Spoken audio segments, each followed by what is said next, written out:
This is Goldin Finance 117 in Tianjin, China, 597 meters tall, topped out in 2015, never finished. For a decade, it has stood as the tallest empty thing humans have ever built, a Guinness World Record nobody wants. Think about that. A skyscraper taller than the Eiffel Tower stacked on itself, 128 floors of nothing. No offices, no hotel, no people, just wind and rust. Every day it sits empty costs someone roughly $2 million in lost value, the biggest frozen investment on the planet. 18 years after groundbreaking, they are finishing it. And here is the part nobody is saying. This building is the reason China made it illegal to ever build something like it again. Start at the ground. Tianjin sits on the Bohai Sea coast. The soil under this site is marine clay,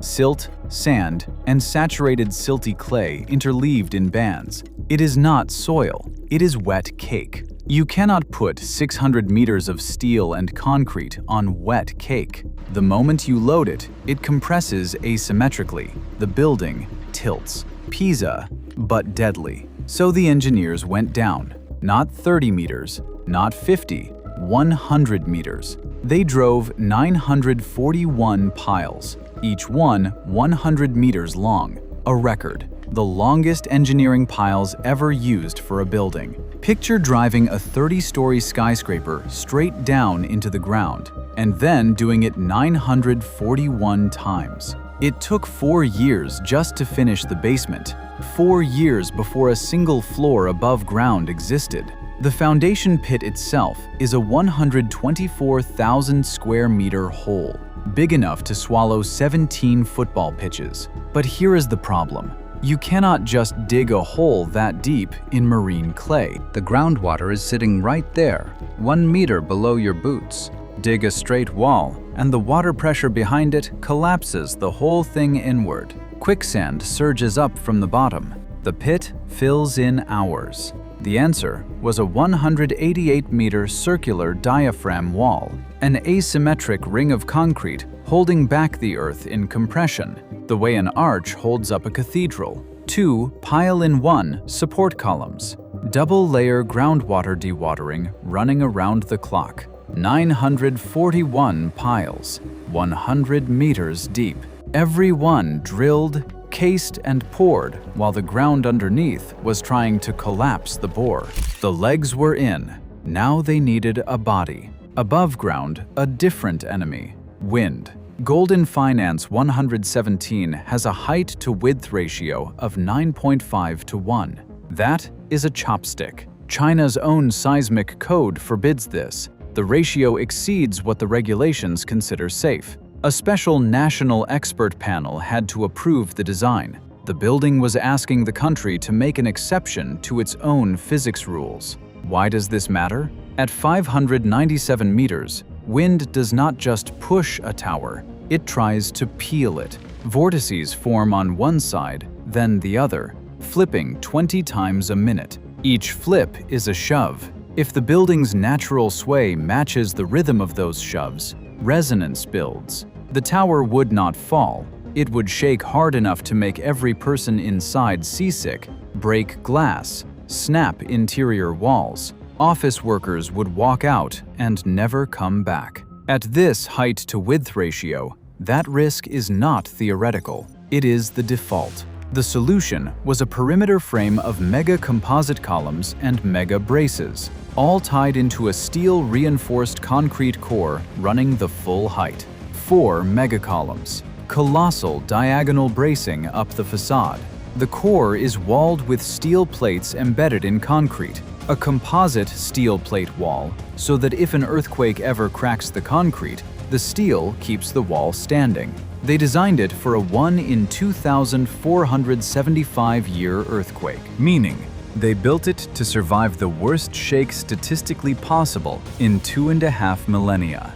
And then they had to pump concrete up to it. Here is the rhythm. At the peak of pouring, 1 concrete truck arrives every 90 seconds, around the clock. A pump station at the base sends liquid rock up a steel pipe bolted to the core. The concrete has to reach 600 meters while still pourable. Too thick, and it hardens inside the pipe. You lose the pipe and the pour. Too thin, and it separates. Aggregate sinking, water rising. The column you pour becomes 3 different materials stacked on top of each other.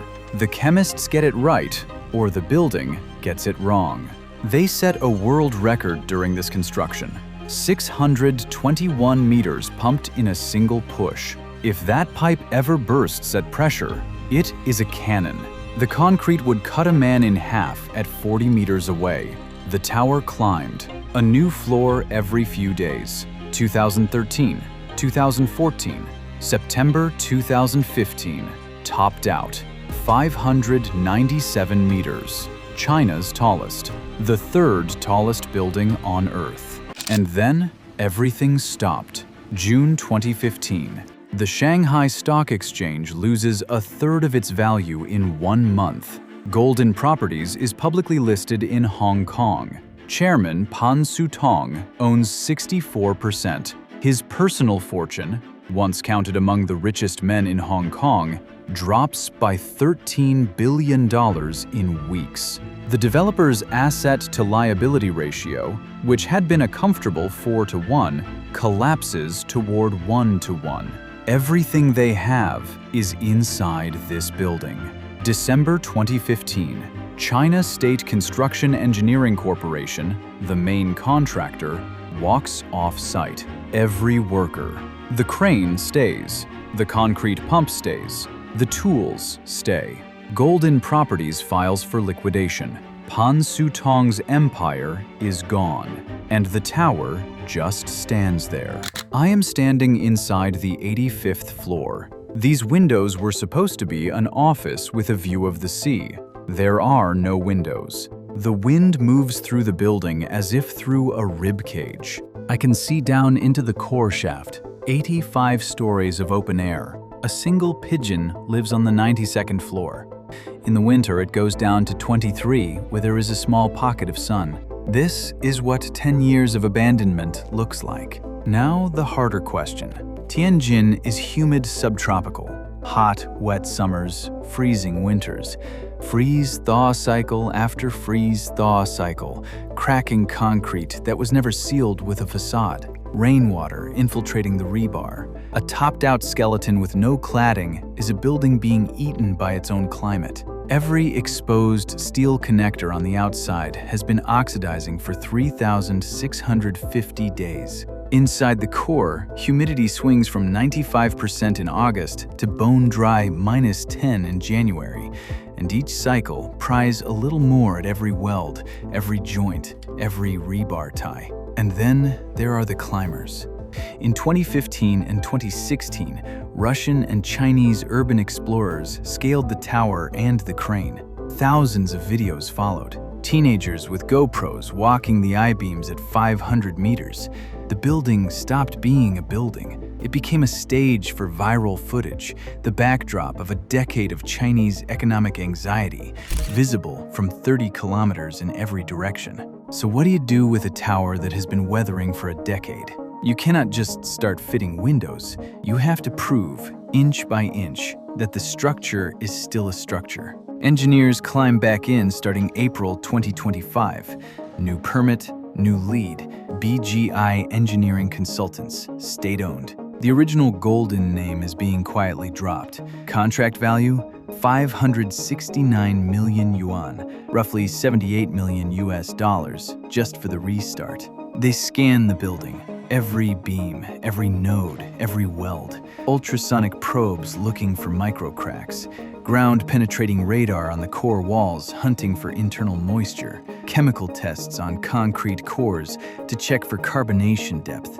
The chemical death of reinforced concrete, where CO2 eats through the alkaline layer that protects the steel inside. Once carbonation reaches the rebar, rust starts. Rust expands. Rust splits concrete from within. Here is what decides the rhythm now. Every assessment report comes back with one of two words: sound or suspect. If a suspect element is structural, replace or reinforce. If it is cosmetic, strip it out. Thousands of elements. months of inspections, a tower being reborn, one ultrasonic scan at a time. Some of the mega braces are cleared in an afternoon. Others take a week of testing, then a decision to jacket them in new steel and new concrete, adding load to a foundation that was never designed for the extra weight. Every kilogram added at the top must be justified at the bottom. 941 piles, each one recalculated. The crown is the hardest part, the diamond at the top. A glass atrium supposed to house the highest swimming pool in the world, an observation deck, a revolving restaurant. That crown was never finished. The steel skeleton existed, the surfaces never sealed. In late March 2026, workers hoisted a 7.6-ton diamond-shaped steel crown structure into place. State media called it the biggest milestone since work resumed. Xinhua reported 17 tenants signed for the main tower, 7 state-owned enterprises, 10 private firms. A building 18 years in the making finally has a lease register. So how do you finish something the original builders walked away from? With no drawings they trust, a contractor that doesn't exist anymore, and 10 years of decay baked into the skeleton.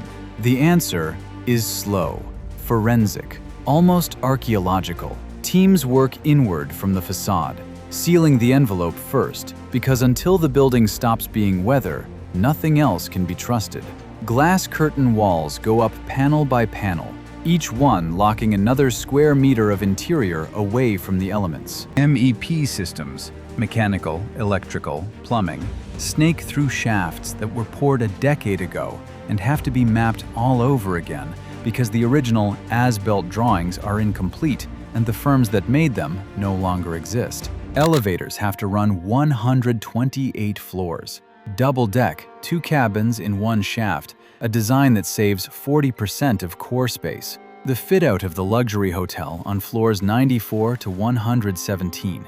The offices from floor 7 to floor 92. 280,000 square meters of grade A space in a market where office demand in Tianjin is reportedly weak. A 5-star hotel with 80,669 square meters of floor space on the upper 23 stories. Every finish, every tile, every bathroom fixture procured in 2026. Prices for a building designed in 2008 specifications. The workers are not the ones who built it, a new generation. Most were in primary school when the first concrete pour happened. One crew foreman told Chinese state media he visited the building as a teenager in 2017 to take photos. It was a tourist attraction for urban explorers. Now he is fitting its 80th floor. He says the acoustics are strange. The wind still hums at a low note inside the hollow core, and the crew can feel it in the soles of their boots. The deadline is 2027. They are racing. Not against geology this time, but against a property market that keeps sagging under them, against a government trying to prove it can still finish something, against the possibility that by the time the ribbon is cut, the tenants will have evaporated. In 2020, Beijing banned any new building over 500 meters. The rule is explicit: no more vanity heights. Goldin Finance 117 will be one of the last 500-plus meter towers China ever builds. Here is the reframe. This building failed so completely, so publicly, for so long, that its failure rewrote the rules of an entire country. No city in China will get to try this again. The ban exists because of this tower and a handful of others like it. The ghost became the law, and the government now has to finish it. Not for profit, not for tenants, not for the skyline. It has to finish it because the skeleton, empty for 10 years, has been a monument visible from 30 kilometers in every direction, proving China could not finish what it started. A 597-meter advertisement for a decade of collapsed ambition. Completing it is not engineering, it is exorcism. If this story reached something in you, subscribe. The most telling buildings are never the ones going up smoothly. They are the ones that stopped and stood and waited for someone to come back.